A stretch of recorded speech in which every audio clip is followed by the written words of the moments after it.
আসসালামু আলাইকুম রহমতুল্লাহ।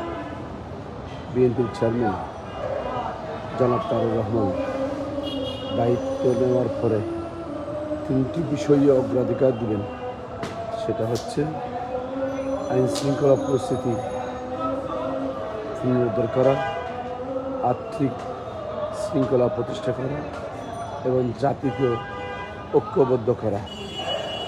এই তিনটি বিষয় যদি দ্রুততার সহিত যদি বাস্তবায়ন করা যায়, দেশ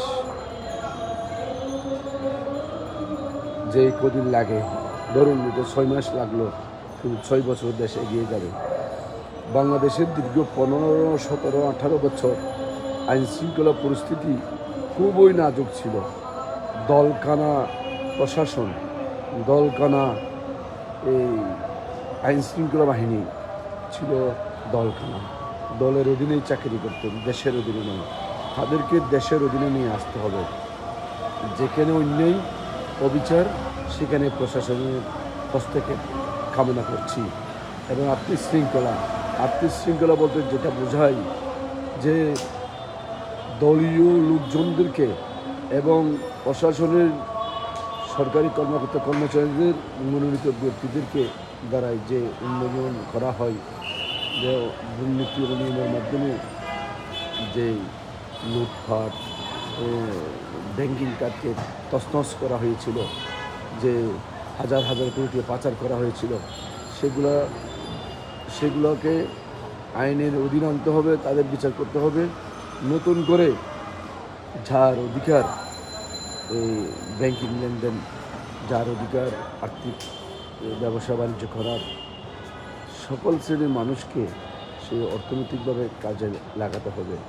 এবং কোনো অবস্থাতেই দুর্নীতি, লুটপাট, মানি লন্ডারিং আর চলবে না। তৃতীয় কথা হচ্ছে যে কি, জাতিকে ঐক্যবদ্ধ করা। জাতিকে ঐক্যবদ্ধ বলতে দেশের এক শ্রেণীর মানুষ পলাতক, কিন্তু তাদের নানান রকমের বাহনা নিয়ে অনেক মানুষ ব্যবসা করছে না, অনেক মানুষ ঘরে থাকছে না, ঘরে ফিরছে না। আমরা চাই বাংলাদেশ প্রশ্নে সবাই আমরা ঐক্যবদ্ধ থাকব। বাংলাদেশের সংবিধান নিয়ে আমরা ঐক্যবদ্ধ থাকব। বাংলাদেশের গণতন্ত্র, সামাজিক মূল্যবোধ বিষয়ে আমরা ঐক্যবদ্ধ থাকব। যার যার দল, যার যার রাজনীতি, যার যার ধর্ম আলাদা আলাদা থাকতে পারবে, কিন্তু দেশ এবং জাতিকে নিয়ে আমরা সবাই ঐক্যবদ্ধ থাকব। ধন্যবাদ সবাইকে। ভালো থাকবেন, সুস্থ থাকবেন। দেশকে এগিয়ে নিয়ে যাব। করবো কাজ, গর্ব বিদায়।